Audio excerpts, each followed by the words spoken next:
Justice Clarence Thomas is compromised. On January 19, 2022, Thomas was the only Supreme Court justice willing to help Trump and his allies hide from justice over the January 6th insurrection. Thomas did not hide that he was willing to grant Trump's request for secrecy, but it wasn't just to protect Trump and his conspirators. It was to protect his wife, GINNI Thomas. A radical right-wing activist, GINNI Thomas has openly applauded rebellion in the past. I think people are rebelling and there's a big tidal wave coming. I think the Democrats are pretty worried about what's coming. And the lead up to January 6th was no different. GINNI Thomas used her direct line to Trump's White House to push for the overturning of a free and fair election, even attending the rally that would ultimately end in an attack on the U.S. Capitol. None of this would be known if Justice Thomas had gotten his way. The January 6th Commission can't do their job if one of the most powerful men in the country is using his seat to protect his best friend. Clarence Thomas must recuse himself because he took an oath to protect the Constitution, not his wife. Just one quick question. Are they corrupt?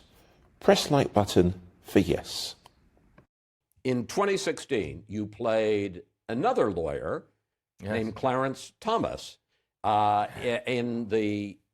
he faced charges of harassment in the HBO movie Confirmation. This is one of the classic he said, she said cases. Who do you think was telling the truth, Clarence Thomas or Anita Hill? Something happened between them. The impropriety, level of impropriety, I don't think we'll ever truly know. Clarence Thomas was very similar to me, is very similar to me. Grew up in the South, understanding and feeling events of racism, Black, Catholic. But this is my opinion about the man, the perception, he was actually a Black radical when he was in college. And I think there's the moment I saw where the politics separated. And it's not because of politics, it's because of humanity, something that happened to you. He could not get a job with a Yale degree in law in Savannah. And instead of him being able to perceive that as the racist act that it was, this is an old boys network and you're not going to be a part of it, he in turn blamed it on affirmative action, right? That somehow his Yale degree was... This is my Yale degree, and they don't see me as worthy, and it's because of the affirmative action. If I had a chance, I would say to the justice, they just didn't like your Black ass. We're here because dignity should be part of life in America. We're here because the founding fathers, imperfect as they were, said we are here to create a more perfect union. And we're specifically here because a justice on the United States Supreme Court, Justice Clarence Thomas, appallingly stated that other cherished fundamental rights should be subject to the abrogation and the writing. In future cases, we should reconsider all of this court's substantive due process precedents, including Griswold, Lawrence, and Obergefell. It is shameful that we would have to be here today, but I proudly stand with my community, those who understand and recognize that it is crucial for the Respect for Marriage Act to pass so that respect can go for the loving relationships, the families, the daughters, the sons, the aunts and uncles, the husbands and wives, the husbands, and all and wives that come as family. Let me be very clear. I'm the only member in the Texas delegation that voted against, did not vote for the Protecting Marriage Act. And I did that.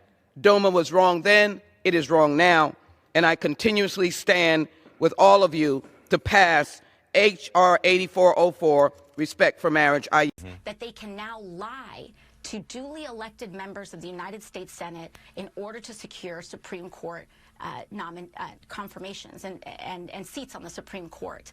This is what we're saying. Do you think lying in a confirmation hearing is an impeachable offense? I believe so. Okay. I believe so. I believe lying under oath is an impeachable offense. I believe that violating federal law in not disclosing income from political organizations, as Clarence Thomas did years ago, is also potentially an impeachable offense. I believe that that not recusing from cases that one clearly has family members involved in with very deep violations of conflict of interest are also impeachable offenses. And I believe that this is something that should be very seriously considered, including by senators like Joe Manchin and Susan Collins. Quote, early in my tenure at the court, I sought guidance from my colleagues and others in the judiciary and was advised that this sort of personal hospitality from close personal friends who did not have business before the court was reportable. Was not reportable, rather. What is your response? I think that his own statement contradicts many of the facts on the ground and also raises in other ways even more serious questions. Later on in his statement, he stated that the reason and the rationale for this exemption was personal hospitality from an old friend. And he said himself in his statement, a friend of 25 years. Justice Thomas has been on the court for 30 years. And so to say what he is admitting in his statement in an attempt to defend himself is that he began this relationship with a billionaire and receiving these sorts of gifts after he was appointed to the Supreme Court of the United States. I think that that in and of itself indicates a very, very serious problem.